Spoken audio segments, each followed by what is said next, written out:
Hi, Mark here. Pixelated Sausage Show. I recorded a 50-minute episode where the mic was muted the whole time. And I felt really good about that episode.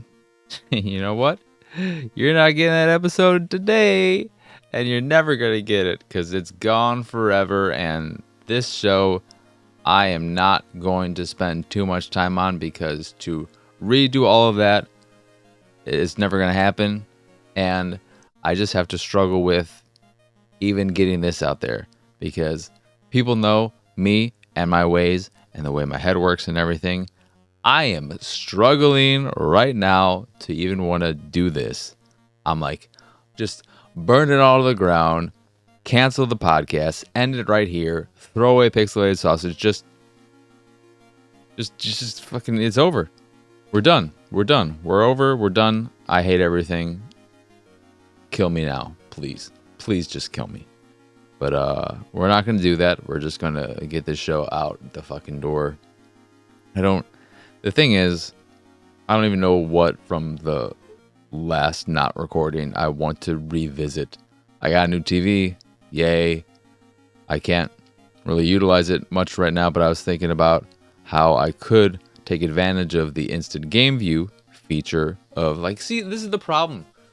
I just feel like I don't want to linger and ramble right now. I just want to get through this shit, and I'm just like, oh, here are the bullet points, and that's not gonna be fun listening for anyone. So I got a new TV. I got the Samsung QN. I can't. I don't know what to do. I don't know what to do because it was so much fun. I had so much fun with the other episode, and now we're here, and it's not good.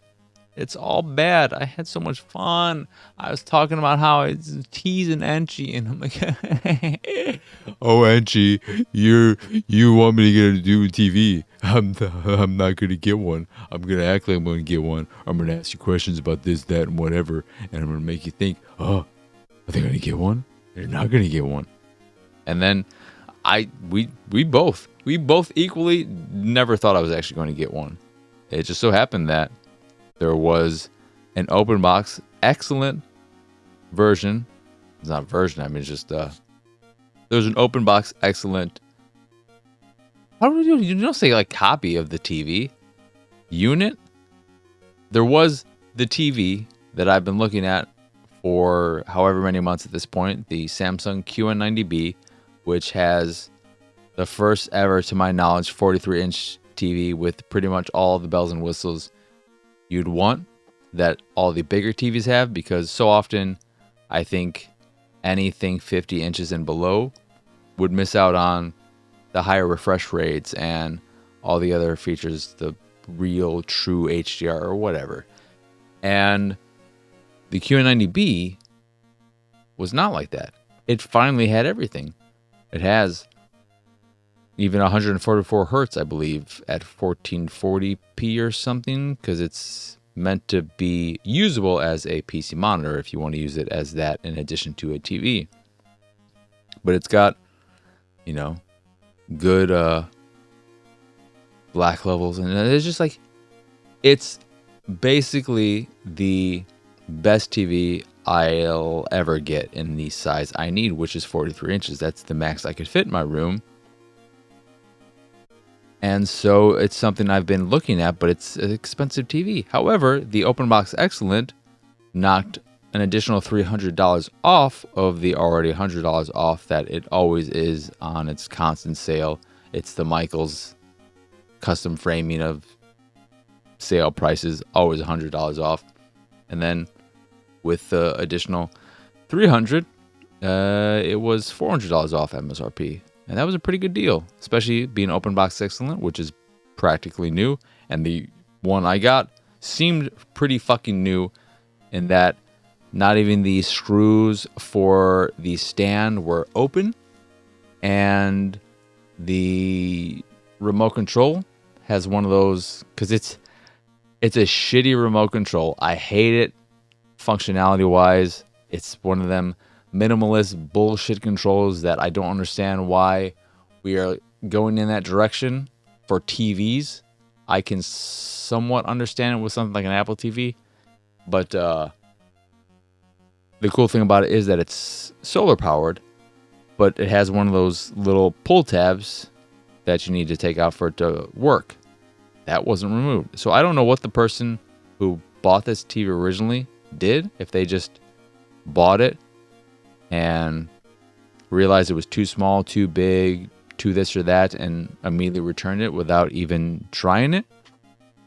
But yeah, it's basically brand new. No busted pixels or anything of that ilk, which is the thing I was most concerned about. And yeah, seems pretty nice. I am unable to use it currently, and I can't feed my consoles to it, because if I was to do that, I'd still be playing in 1080p 60 because of the fact that my current capture device doesn't allow for HDR pass-through, 4K pass-through, 120 hertz pass-through, etc. And I need to get a new device that I've been looking at as well for a while, but that's $200. I'm not in the market to spend anything like that anytime soon. I fucking looked down, I'm like, am I really not muted this time? And am I actually recording? Because what if I was not muted, but I was not recording? I'd fucking... if I fuck this up a second time, brains blown, fucking whatever, man. But yeah, the device though, the Elgato HD60X, I believe it's called.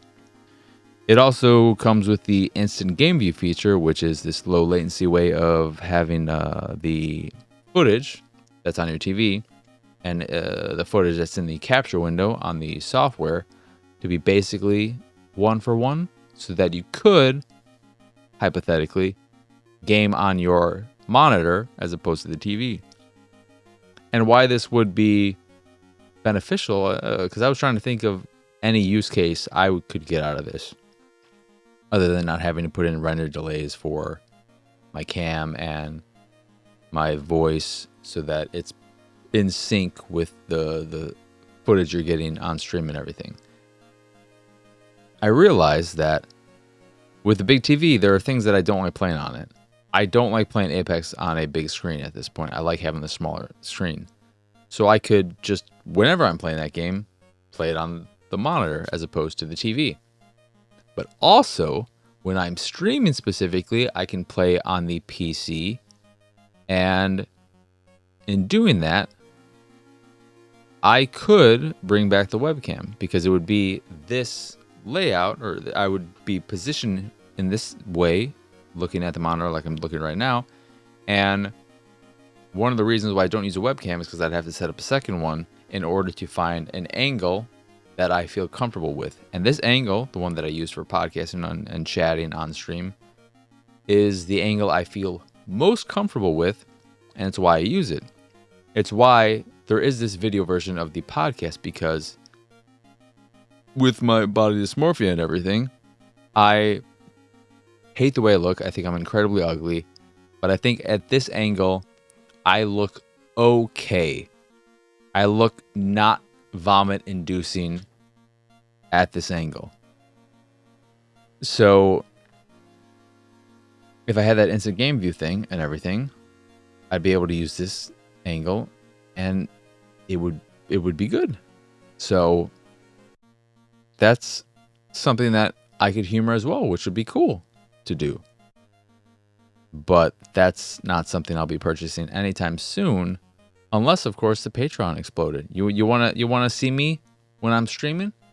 Join the Patreon, baby. I'm gonna plug it right here in the top of the show. Patreon.com/PXS. Let's see that thing explode. It's not gonna explode. I'm not gonna get a single new Patreon. I know that. We all know that. But yeah, new TV seems pretty nice. Excited to eventually start watching quality content on it, and maybe actually doing some quality gaming on it as well. I would like to see what playing a game 120 hertz is like, but we are nowhere near that point just yet. So yeah, that's really the most exciting thing that happened this weekend and all that. And yeah, there's not much to talk about because I've only played one game, which I played last night. I streamed it last night. It's just so I would have something to talk about on this episode because it was a very busy weekend, getting a lot of stuff done. I finished the Attack the Backlog episodes for A Short Hike and Clone Drone in the Danger Zone, which it's been a while since I've edited a video, and the roughness is evident in both those episodes. I think I may be being too harsh on myself, like I often am, but I also think that they are rough. However, the second run's episode for Max Payne, I think, is very good. I'm very happy with that one. That was the one that had the most work done with it. It's the longest episode, and yet it was the last episode I worked on too. And I finished all of these Saturday. I just didn't know what the hell to do with myself, and it was just a fucking waste of a day. But Sunday, I got all 3 episodes done, all through the day and night. I finished the Max Payne episode at 1:15 in the morning or so, technically on Monday then. But I am very happy with how that one turned out. I think there's a lot of fun moments in it, and I'm excited to put that out there whenever I do. I don't know when. I might make that the next episode on the feed. We shall see. But yeah, I'm excited about that. But yeah, I just got the one game to play or to talk about, Thymesia. I'll get to that shortly. But before that, in terms of what I've been watching, I've decided to commit to Star Trek The Next Generation, even though it's absolute dog shit. It's horrible. I hate it. I went on and on about how bad it is. Like, see, this is like, I don't want to repeat myself, doorbell. Shut the fuck up. I know what's there is eBay stuff. But, I'm at the point with Star Trek The Next Generation, 9 episodes in, where I know it's supposed to get good in the 3rd season, and even the 2nd season is supposed to have some pretty alright episodes. But being the way I am, I can't skip around, so I'm just watching the episodes in order. The 4th race episode is very, very bad. The 8th episode, which is this weirdo episode where Wesley falls into some flowers and then they want to fucking kill him on this planet of blonde-haired white people who are all oiled up and massaging each other. It's just weird. There is a bit of a general horniness to the show currently. Good for that. Good on you for that or whatever. But the acting is so fucking bad. And Patrick Stewart is the most egregious, horrible example of it. Live and Large said that he basically expected the show to get canceled and didn't even unpack and was just ready to go home after the 1st season. And it just kept going. And I would believe that. I would believe that because looking at his performance in the first 9 episodes, my thought the whole time was, or is, as I'm watching it, how did he ever find work before this? How did he get this job? And how did he ever find work after this? Because based on what I've seen so far, he is horrible. But so much of the cast is also horrible. So much of them and so much of the acting feels like it belongs or comes from your local community theater. And that's not a good thing. That's not a good thing. It's just so fucking bad. And it makes it a struggle. Wesley is going to be a problem. This whole boy genius thing is going to drive me fucking crazy. And it's not because I don't like Will Wheaton.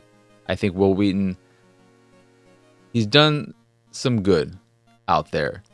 And I do believe his geekiness and all that is 100% genuine.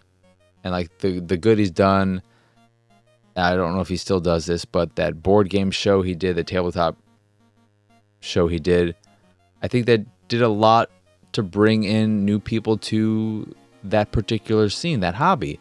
And that's great because it is a niche hobby, and there are a lot of great board games out there, tabletop games out there that people don't know about because they just think of stuff like Monopoly and Clue and what have you.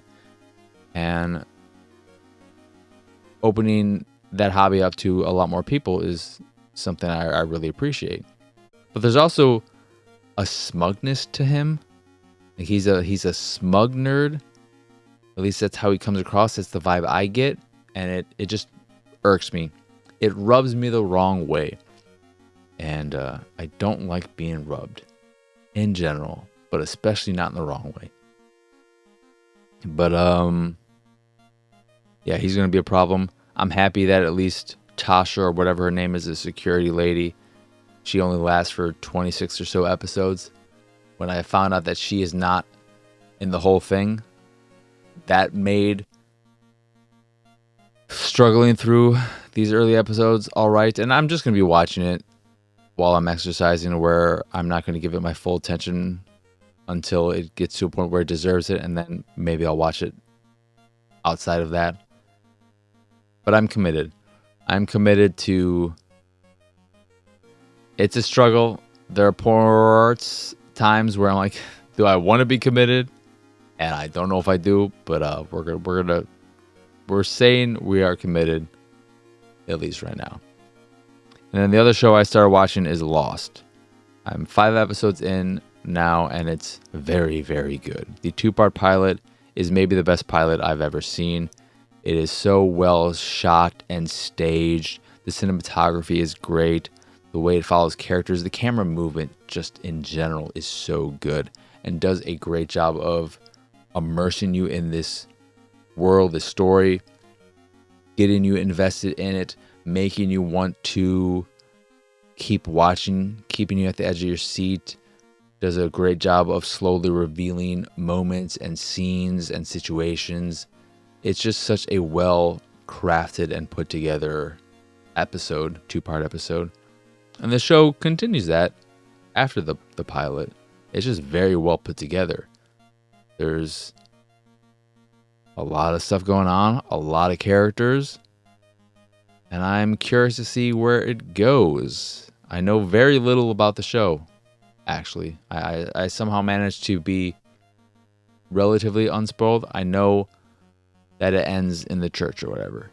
I know there's a smoke monster, and I know there's like a missile silo or something where you can fucking the numbers, and that's all I know. And then I'm pretty sure the one dude who's on Person of Interest, he at some point kidnapped some of the people, and maybe he was living on the island. I don't know where he came from, but that's pretty much as much as I know.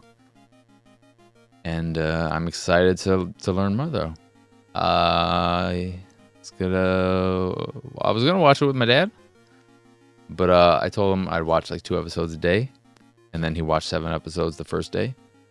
So I knew that was gonna happen. He can't pace himself. He can't help himself.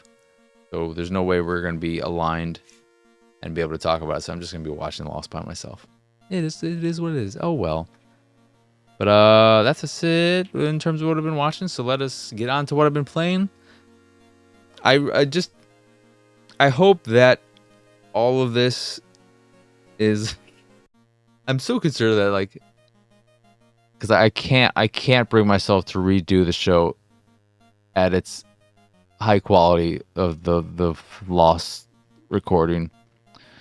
But I do hope that at least the Lost recording, you see, the TV show is Lost. Fucking got him. Oh, yeah. Woo! What the frickin' frack? Yeah, I hope this is still all right. There's part of me that's thinking about this the entire time recording. I'm like, this is so bad that why am I even doing this? Why am I doing this? But Thymesia is a Souls-like, clearly inspired heavily by Bloodborne specifically, and it's structured in very much so that same way, and it's very Bloodborne-y in its setting, overall aesthetic. You play a plague doctor. The architecture is all very gothic in nature and Victorian and whatnot. So it's very Bloodborne infused. And then it's very Souls-born in its structure. You are going through these environments, opening up shortcuts as you go along. You have your base attack, and there's dodging, dodge rolling, parrying, a feather system, which I'll get to. But the problem with the game is that it's got some technical hiccups, and then as good as the combat feels, the gameplay feels overall, there's one big fucking issue that kills everything. And I will get to that when I get to that. But technically speaking, just from the artistic standpoint, like it looks all right. But technically, there are issues. There's a lot of clipping. Your character does not cast a shadow, which I'm a broken record about, but I fucking hate that. It's one of my biggest pet peeves with gaming because it makes it hard, for me at least. It doesn't seem like it bothers a lot of people because I rarely ever see people talking about it in games where this is the case, but it makes it hard for me to feel like I'm within a place, that I'm part of a place, because there is that disconnect. It doesn't really feel like my character is on that ground. It's like they're just ice skating on. There's a weird disconnect that I'll never not be annoyed by in cases of that nature. But the game, as I said, it's very Souls-like. So you're going around attacking enemies. You're getting these shards or whatever, which are the Souls equivalent. And you'll come across, instead of bonfires, these glowing green chairs, which allow you to level up and add or use talent points to get new talents, which is basically your skill tree. And the nice thing about that, and there are some nice things and forgiving things about this game that make it a little bit easier, but then there's the one thing that makes it harder, unofficially, or not unofficially, artificially. But with the talent tree, which allows you to make it so that you have more moves or more attacks in your base combo for your basic attack, or doing a long attack, or this attack will be more powerful, etc. You can freely distribute these talent points as you unlock them, as much as you want, whenever you're at these save points, without any penalty. So there's no respec cost or anything of that nature. You don't lose a point whenever you respect or anything like that, which is really nice. It allows you to experiment and find what works for you. Maybe you like it better when you get a fast combo of a lot of weaker attacks, or maybe you like having things where you have to hold and you pose yourself as more, or you open yourself up to attacks, but you'll do more damage if you time things right and do it in a safe way. And that's nice.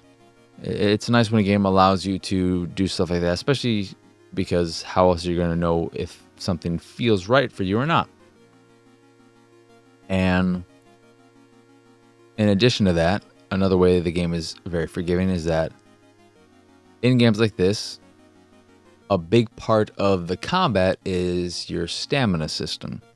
So you can't just dodge infinitely, you can't attack infinitely, etc.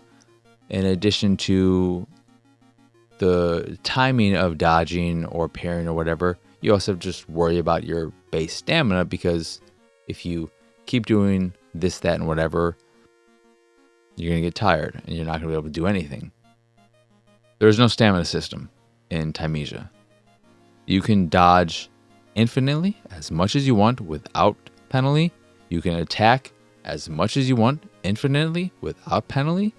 There aren't as many instances of iframes in the game, so you can't just like wail on enemies.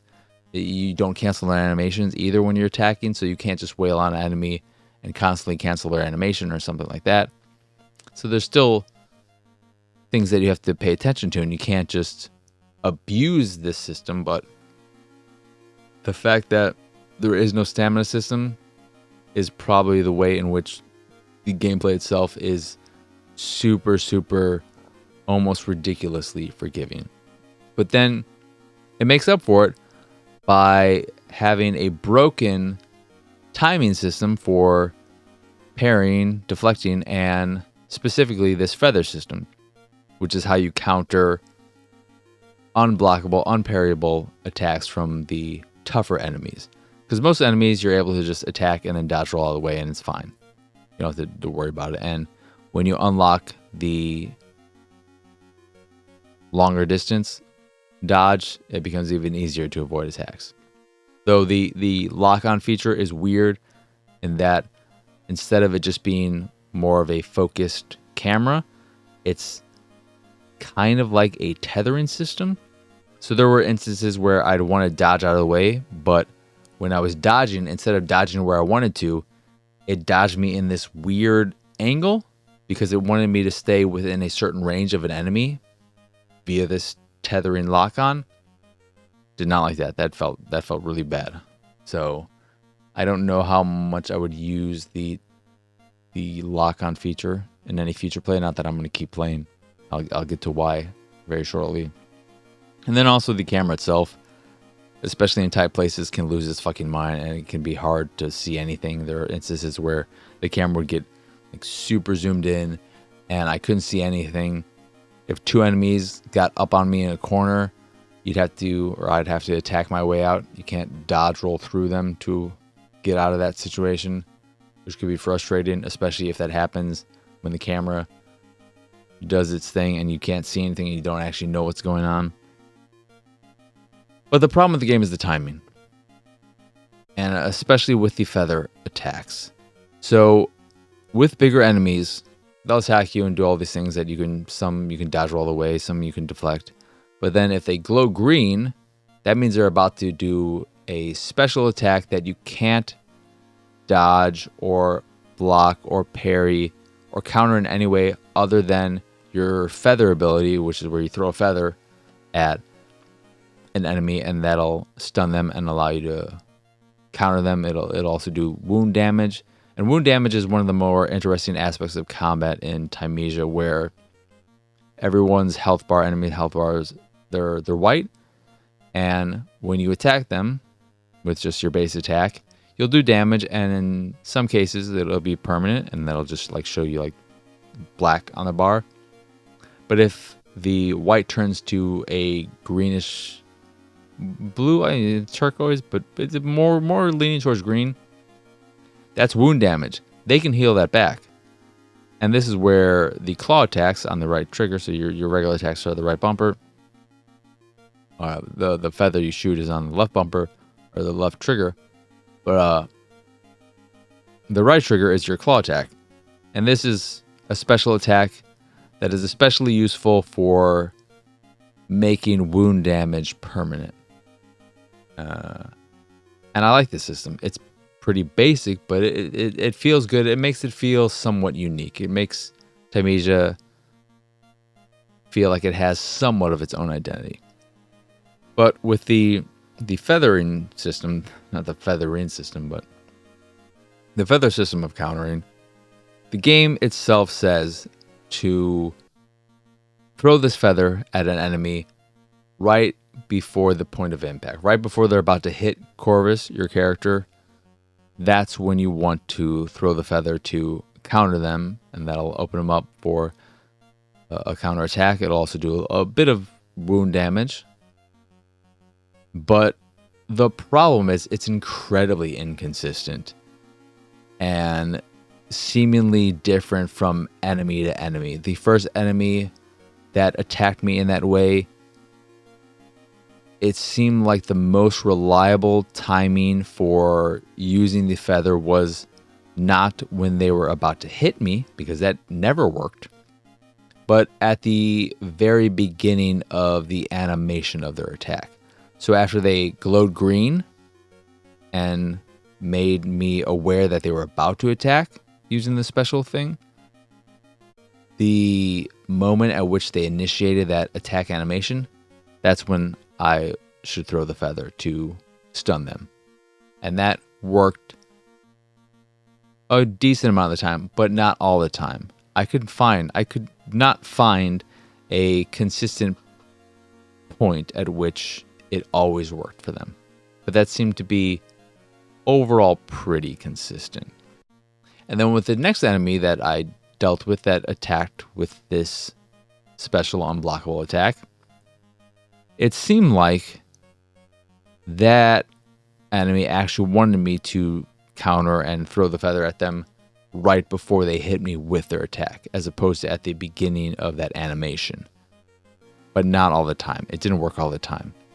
And this inconsistency ruins the combat. It ruins the systems they've put into it that seem interesting on paper and could be fun if they worked consistently. And it sucks because anything that's timing based, when you're dealing with timing based actions, it doesn't matter how small the window is. That just means that it's going to be more challenging. And in those cases, it's nice to have accessibility options that can make the window bigger for people who may have issues with that. If you want to make your game accessible, of course, you don't have to. But regardless of how big the window is, the window always has to be the same. It has to be consistent. I have to feel confident that I have to know when the game wants me to do something and believe that it's always going to work if I'm able to get that timing right. But if I'm playing a game where the timing just seems to be all over the place and like it'll work this time but not the next time, you lost me. I'm done. I'm not going to stick with your game. Because if I feel like it's not always my fault when I fuck up, but it's your fault because your systems aren't 100% working, like I'm not gonna deal with that, because then there could be so many situations where I die and it's not because I fucked up, but because the game fucked up, or is broken in this way or that way, and not my idea of a good time. Not my idea of a good time. But yeah, that's Thymesia. If they update it, patch it, and fix the timing issues, I go back to it. I check it out. I'd be more open to recommending it because it's a very competent Souls-like, ignoring the technical issues, visually, like clipping, whatever, not a big deal. The shadow thing, annoying to me, but may and seemingly isn't a problem for most people. But the timing, I think, is something that will be a problem for a lot of people, as it should be. But that is it in terms of what I've been playing. So let us get on to the Patreon questions and then just fucking end this show before I blow my brains out. And just, I hate it. I hate this show. I hate this show so much. So from Jedi, we have, what TV shows have the best theme song? And I didn't know he wanted or allowed for the inclusion of anime OPs in the question, but he did. In which case, or which prompted Enshi to ask what's my favorite non-anime show theme song. And yeah, two-part question. Two people asking question. Ask question. I mentioned a whole bunch in the last recording. I'm not doing it this time. I'm gonna mention my favorite anime OP and my favorite TV show OP. My favorite anime OP is for The Great Passage, which is my favorite anime of all time as well. It's a fantastic OP. It maybe doesn't suit the anime that well because it's a little bit too exciting for what the show is about, which is about the creation of a new dictionary. And I know what you're thinking. Whoa, that sounds so great. But you know what? It's my kind of anime. It's a slice of life anime, obviously, if it's about making a dictionary. But it follows adults. There's no fan service. It's just so good. I love it so much. It's super pleasant. It's only 11 episodes. I don't know if it's streaming anywhere anymore. It was on Amazon for a while.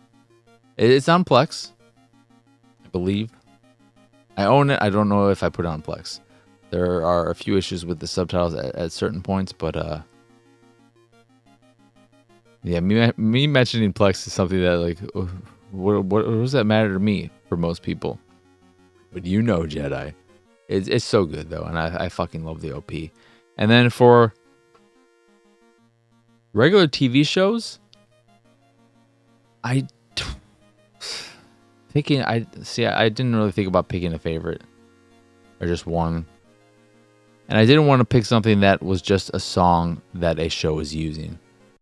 Like there's Smallville, which I really, really love the theme song for, but it's just a regular song. So the obvious one that is just ingrained in so many people our age that we all know the words to is the most, it's too fucking obvious. Now, this is a story all about how my life got flipped, turned upside down, and I'd like to, like, a minute, just sit right there. I tell you how I became the Prince of Atonko Bel-Air. I stumbled there, but you know. We all know that one. It's great.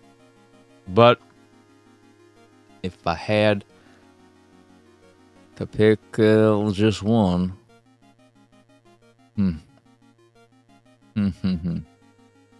maybe Fringe. I'm chewing on freaking lip skinny. But yeah, *Halt and Catch Fire's got a really good one. Really good. Great show too. It's fucking annoying that only the first season's on Blu-ray.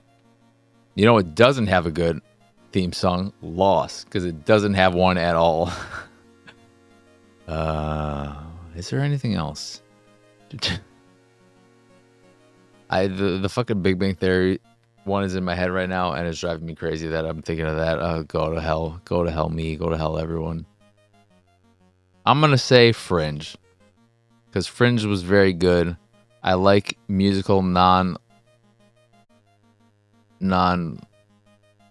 ones, and from what I remember, they had a lot of fun with the intro and switching it up and doing it in different styles, like having an 8-bit one or this or that.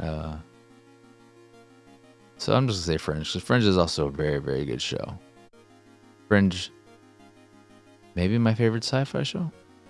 Maybe. Very, very good. Super pleasant surprise. And then last question, as I have a question, is from Lunchbox. What is the last thing you saw that you considered beautiful? Yes, I know how you feel about that word, he says in parentheses. And yes, I have strong feelings about the word beautiful. But I think I've clarified this. It's strictly regarding human beings. Like when calling a person beautiful, I'm very strict with it. And I don't use it freely. I don't just I'm not just fucking shooting it off left and right. Oh, you're beautiful. You're beautiful. You're beautiful. I ain't Keanu Reeves. All right. I'm Marcus Nez. But with movies, art, etc., I'm much more freewheeling with the dealing of the word beautiful. And the thing I thought of during the failed recording was The Last Black Man in San Francisco. Because I was trying to think, what is the most recent thing, the last thing I thought that was beautiful? And that movie is unfucking believably beautiful. I didn't like the movie itself when I first tried watching it. I just was not in the mood for it. But even then, I was so in awe of how beautiful it was and how well shot it was that I just I almost kept watching it just for that, even though I was not in the mood for it. And then when I watched it a second time, I fell in love with the movie itself and loved it visually as much as I did the first time, if not more. It is one of the few movies that I looked at. I don't own it yet. And part of that was because it's a movie that I would 100% buy a new TV for because it's that fucking beautiful. I hate going to the theater. If they re-released it in theaters, I would go to the theater to see it. It is that fucking beautiful. And yeah, it's such a wonderful movie. It's such a wonderful movie. And if you appreciate incredible cinematography and like if you appreciate the art of filmmaking, I can't recommend a movie highly enough or higher. Blah, blah, blah. Just watch The Last Black Man in San Francisco and then thank me later because it's fucking gorgeous. Or, in this case, fucking beautiful. But what's not beautiful is this show. And so I'm going to end it. Hopefully, man, I know like people listening right now who know me real well, Lunchbox especially, and she too, I think, are probably just saying, it's fine, it's a good episode. And then everyone else is probably saying, like, I feel awful right now. I feel so bad. Because it's my fault. It was my fault. And I just feel bad. Because I really did. I can't believe like I managed to make this episode as long as it has been. But anywho, that will do it for this episode of the Pixelated Sausage Show. Once again, I am Marcus Ness. Y'all can follow me on pretty much everywhere at PX Sausage. Of course, if you're watching the video version of this here on the YouTubes, please like, subscribe, hit the bell, and all that jazz. This is where I stream games as well. So if you'd like to see me streaming games like Thymesia, you can do that here. And if you aren't able to do it live, you can also check out the archives of the streams. But it really does mean a lot and help if you do like and all of that jazz, comment on stuff. Even if you are an audio listener, just pop over to the YouTubes and do it real quick. Take you a few seconds and then get the hell out of there. No biggie, but a biggie for me. And I would greatly appreciate that. So very, very, very much. And if you'd like to find all my other links of import, you can go over to pixelatedsausage.com/pxs. And if you are an audio listener, it's youtube.com/pixelatedsausage. But that link is in the other link of import link. So pixelatedsausage.com/pxs will get you everything you need and everywhere you need to go to do this, that, and whatever. Like supporting me and my nonsense if you'd like to do just that. Want to see me streaming? Again, me, my face. Do you want to see me on cam again, streaming, when I'm streaming? If that sounds appealing to you, you should get chocolate milk instead of Yoo-hoo. I think I had a Yoo-hoo once, and I don't remember it being good. But if you'd like to do all that kind of stuff, if you want to see me do that stuff, as well as other jazz, maybe consider joining the Patreon. That is patreon.com/pxs to support me and my nonsense that away. You only have to pitch in $1 a month. You could do more if you want, but $1 a month is all you need to do.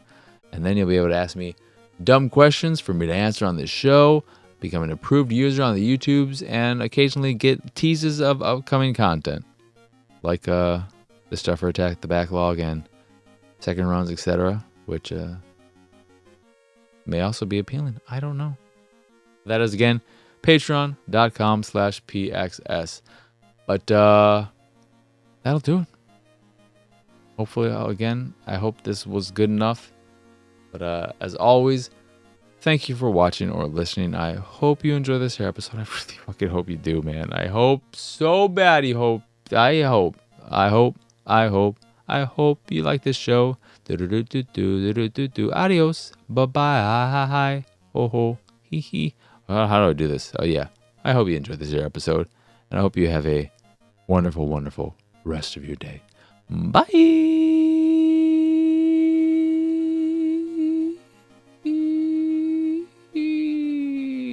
I'm so sorry that I fucked up people. Please forgive me. Bye. I'm sad. It's go time. Go daddy.